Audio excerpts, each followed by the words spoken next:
Est-ce que le policier était en danger déjà? Je pense que c'est la question qu'on va soulever parce que bon, je sais que c'est très réglementé. Le moment où un policier tire, c'est très réglementé. Il y a tout un tas de règles à respecter.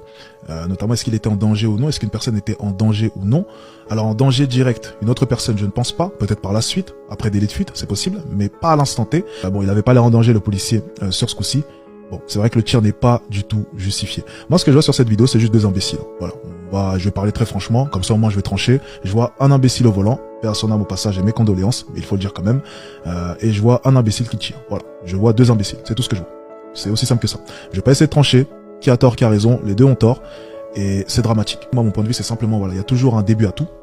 Et je vais le répéter encore une fois, chaque action entraîne une réaction égale ou opposée. C'est-à-dire que chacune des actions que tu vas commettre dans ta vie, ok, ça va créer une réaction égale ou opposée. En l'occurrence, tu vois, cette situation-là, c'est une succession de mauvais choix. De la part de ce jeune et de la part de ce policier. Mais ça, c'est le résumé d'une vie, tu vois. Ta vie, c'est une succession de choix. Et tu peux finir par les regretter ou non. Et vraiment, je veux vraiment faire un parallèle avec la vie, parce que ça représente vraiment la vie. C'est une succession de choix. C'est est-ce que je vais suivre mes potes dans ces conneries? Est-ce que je vais faire telle connerie? Est-ce que je vais écouter ma maman? Est-ce que je vais prendre telle ou telle direction? Parce qu'au final, regarde, à ce moment précis, il y en a un qui a essayé de s'enfuir, ce qui déjà, c'est déjà plutôt pas mal. Il y en a un qui a pris ses jambes et qui s'enfuit et qui t'a laissé dans la merde, et puis il y a l'autre qui s'est fait arrêter. Et tu vois, en situation de danger, en situation où tout va mal, même tes amis, tu vois, ceux que tu as suivis dans toute cette merde-là, te lâcheront.